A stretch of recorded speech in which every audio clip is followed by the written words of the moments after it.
And so Friday morning, he was up and about, and a house was on fire on his neighborhood.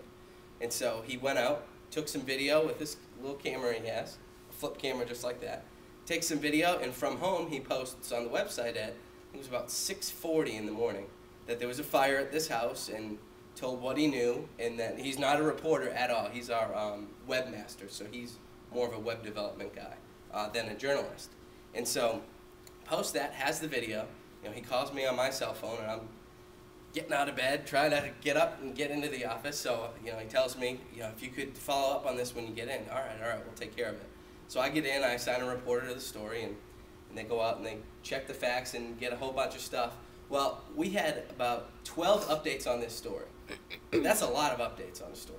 Reason being was, it's out in the middle of the country, and there was the fire stations out there. Kind of most of them run on the volunteer basis, so they don't really have, you know, a full-time staff, mostly for financial reasons, and because there's not a lot of houses in their, you know, area where they cover. So there was 7 fire stations responded to the fire, and it wasn't a huge fire or anything, but 7 stations. So we had 12 updates because we heard from all the different fire stations, and they all had something to contribute to it, all factual information, but just different stuff. So we had so many different sources for kind of a common story. You know, we probably get, you know, several fires a month as stories. But so it was just kind of an interesting thing. And so the reporter that did that, you know, just made tons of calls out there, and then we had the video to go with it, and we were able to take a photo off the video, so we had a photo to run with it.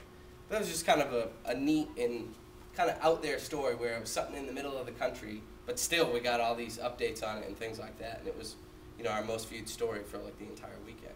Another interesting part about the story, which made it kind of separate it from a normal fire, was that it was so cold Friday. The firefighters battling the fire, the water was freezing. So it was freezing on the house that was on fire, and it froze over the street.